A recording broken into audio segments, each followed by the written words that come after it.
Hello, আসসালামু আলাইকুম guys. আপনারা কেমন আছেন? আশা করি ভালো আছেন, ভালোর দলে আছেন। আমি জুবায়ের আপনাদের সাথে ভৌতিক গল্পের সাথে আপনারা এখন আছেন। এখন আপনাদেরকে একটি ঘটনা শোনাবো। ঘটনাটি আমার বন্ধুর থেকে শোনা। একদিন তাদের এলাকায় এক জেলে শেখের চর নামক স্থানে এক কবরস্থানের পাশে খালে মাছ ধরতে যায়। সেদিন তার স্ত্রীর সাথে একটু ঝগড়া হয়, তাই ছোট ছেলেটাকে সাথে নিয়ে যায়। সেদিন ঘুরি ঘুরি বৃষ্টি হচ্ছিল, চারপাশে পৈশাচিক নীরবতা।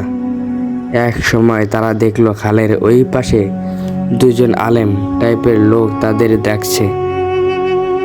খাল পার করে দিতে তো জেলে তাদের জিজ্ঞাসা করে তারা কোথায় যাবে। তারা বলে কবরস্থানে তাদের কাজ আছে এবং কবরস্থানের পাশে মাছ ধরতে নিষেধ করে।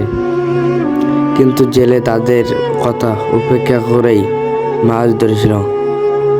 এক পর্যায়ে তারা চোখ যায় কবরস্থানে এবং তারে দেখে ওই দুজন লোক কবরের এক লাশ জীবচ্ছভাবে খাচ্ছে, আর লাশের পচা গন্ধে চারপাশ ভরে আছে। তাদের দেখে ওই দুজন একটি মরা মানুষের অঙ্গ তাদের নৌকায় ছুঁড়ে মারে এবং তাদের খেতে বলে।